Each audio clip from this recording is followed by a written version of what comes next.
Hey, GenderqueerChat folks, it is Sam, and it's Monday, July 19th, 2010, and I am coming to you from a sunny, bright, hot, which is nice, back porch in Berkeley, which is really nice. Happy July, middle of it. Before I get to the topic, I want to show you my Red Sox t-shirt. I'm very excited. I'm going to 2 games. The first one is tonight. The Red Sox are in town. They're going to play the A's. And I'm going with my friend. And then tomorrow night, we're going again with a bigger group of people. And I think that's going to be awesome. So I'm very excited. And I'm going to wear this shirt 2 days in a row. And it's going to be great.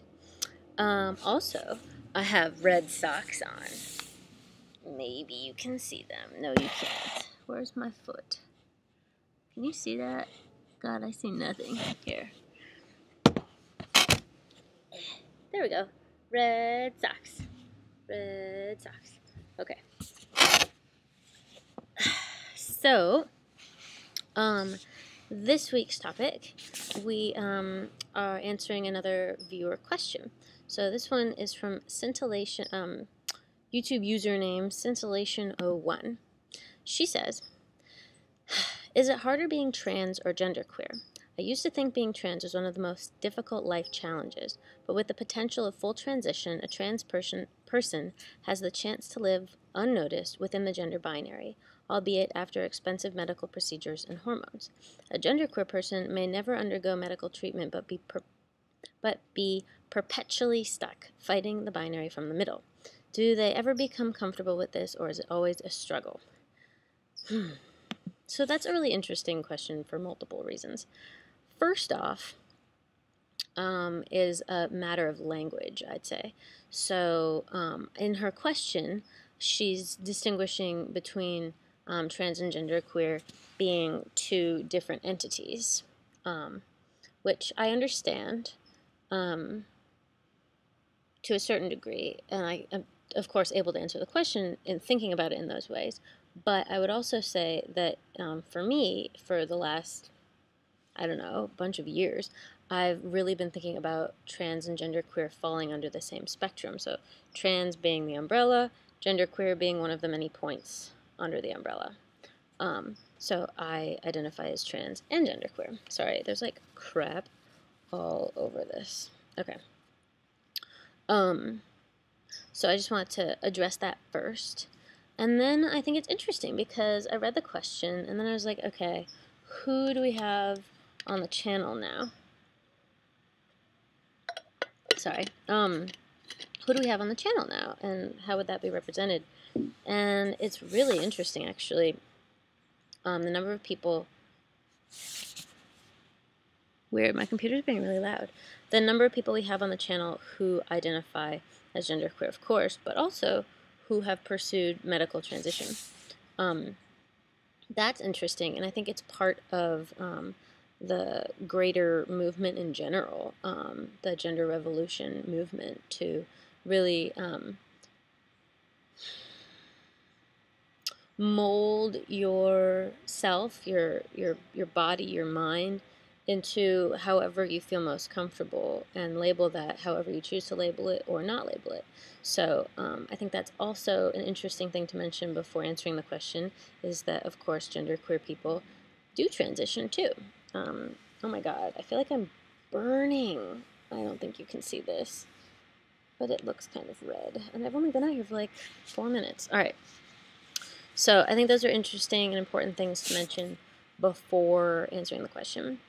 Okay, so I think the biggest part of the question is a genderqueer person may never undergo medical treatment, so of course you can or can't, or can or don't have to, but be perpetually stuck fighting the binary from the middle.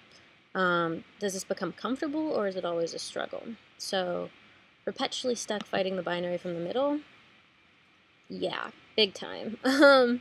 That's pretty much my whole gender revolution, like, thing, like, statement, like, let's fight, like, all this stuff. And I think that that is a both a revolutionary place to be, an exciting place to be, and also a really difficult place to be, for a variety of reasons, mostly because our society doesn't understand non-binary gender. It's just not something that is widely understood or really widely known about, I think, let alone understood if you know about it. So I think being perpetually stuck in the middle is a difficult place to be, a really, really, like, I can't think of the word, like, you are incredibly strong if you can make it in the middle, really. And that means constantly defending your gender identity, and or picking your battles and defending it when you feel it is necessary or the right time or appropriate. And I think that these are all things that are, what is the word I'm trying to think of? It's like valiant, I guess, you know? Like, I think that they are worthy of recognition. It's really hard to exist in the middle. You know, with most of the time probably being recognized as the gender you don't identify with. Excuse me. You know, most of the time being pegged a girl, you know, for me, and then the rest of the time a small group of people who really get you and call you by your preferred pronoun and address you by the name that you prefer and treat you the way you want to be treated. And I think that that is not easy at all. For me, I think that I would probably remain in this middle state, middle physical state, because I'm going to remain in the middle in my head, mentally, you know, in my core of who I am. I'm never going to be anything other than in the middle. But I think if it weren't for my medical reasons for wanting to take tea, I probably would stay right here and, you know, just kind of come up with a mindset, really, that allows me to handle different situations and handle being somewhat bombarded by the binary. Bombarded by the binary. That's kind of fun to say. You know, somehow develop what I've already begun to develop, some kind of suit of armor, really, to go out there and be able to be a functioning, happy person, regardless of people's non-recognition of my gender identity, is pretty much how it goes. So, let's see, the last part was, do they ever become comfortable, or is it always a struggle? In my experience, it's a combination of both. I feel comfortable within myself. I feel comfortable with those who really understand me. And I feel comfortable with the knowledge that I am comfortable with myself, you know, like that I've figured it out, that this makes sense to me, that this is who I am, and, you know, having worked through it, yes, I maintain a sense of comfort in myself. But it is always a struggle choosing to disclose to people or correct people or whatever, depending, judging the situations, you know, seeing, is this appropriate? Should I bring it up now? Or, damn it, I just got called ma'am for like the 80th time today, but I'm not going to say anything. Like that, you know, like that's always a struggle. And I think it's a struggle being revolutionary. And I think that that's exactly what genderqueer is. It is a revolutionary mindset to really resist and reject society's standards of binary gender.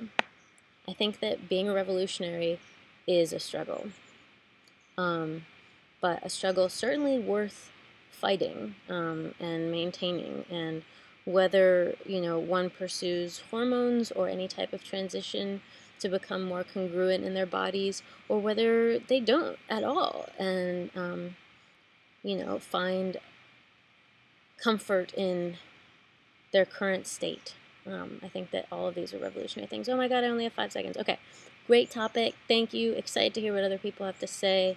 Go Gender Revolution.